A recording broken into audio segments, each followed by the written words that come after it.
And I think that a lot of fans, myself included, were disappointed by that. Brian Shaw gave a recap on the Strongest Arm on Earth events and his thoughts, and I was there at that event, so I can share a couple thoughts as well regarding This event, this is probably one of the areas, looking back, that created a ton of stress for sure for me, and I think it's kind of fair to say that. Going into it, I obviously was in control of the matches that were set for Strongest Arm on Earth. And then when East versus West came in, I was not in control of the matches that they brought to the table. I was very unaware that a lot of the Europeans were going to kind of boycott and not participate in the event, which, overall I would say is disappointing. And I think that a lot of fans, myself included, were disappointed by that. But again, yeah, that's a good way to put it. But I think going forward the next years, people saw how good that event was, and I don't see how Europeans will boycott the league. I mean, we already see that they're coming back for the Switzerland event for East versus West. But I mean, after seeing the production quality and how good of an event it was at the Shaw Classic, I think that next year is only going to be better. I mean, it's clear that Brian Shaw puts in a lot of hard work into making this event the best he possibly can. The production was fantastic on the pay-per-view from what everyone was saying. I was there in person. It was amazing to watch in person.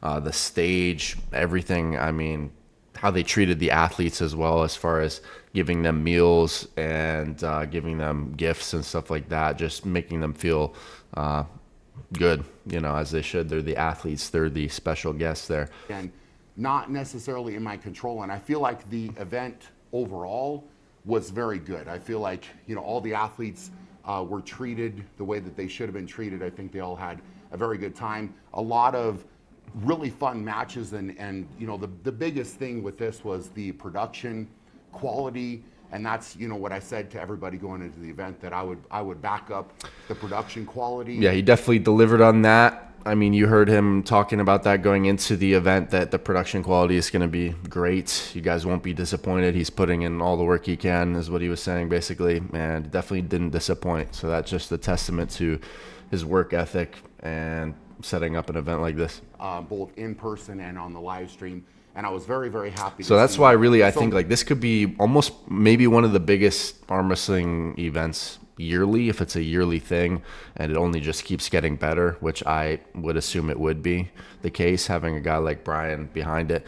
Some things they did well, other than the things mentioned, was the red challenge flags. I thought that was super cool. They just throw the flag on the table and then the referees look at the replay, but they also had a third referee looking at the camera the whole time to make sure everything was counted correctly and stuff like that. And there were no referee errors. So many comments about the live stream being incredible. And that's just a testament to, Charlie, Hamilton Road Productions, our entire team, putting that together with the help also of East versus West. They brought in some people to help as well. So, the collaborative effort, I think, made it a win overall, which is great.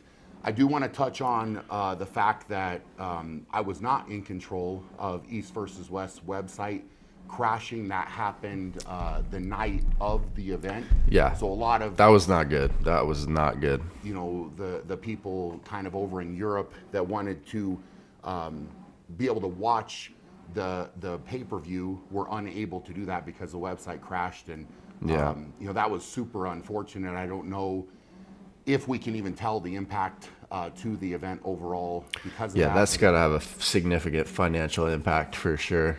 Again, super unfortunate, and that was probably, I think, with everything, one of the most disappointing things is that website went down, because definitely disappointing, especially having Brian is the one who's promoting this event, and then he's the one kind of in between this drama, the situation of stuff going on, websites getting taken down, which is affecting the pay-per-view. So definitely disappointing, but I'm definitely highly optimistic for this event moving forward in the future. It was awesome to go to, and hopefully it just gets bigger and better moving forward. But let me know your thoughts in the comment section on what Brian said and the future of the Shaw Classic Strongest Arm on Earth event.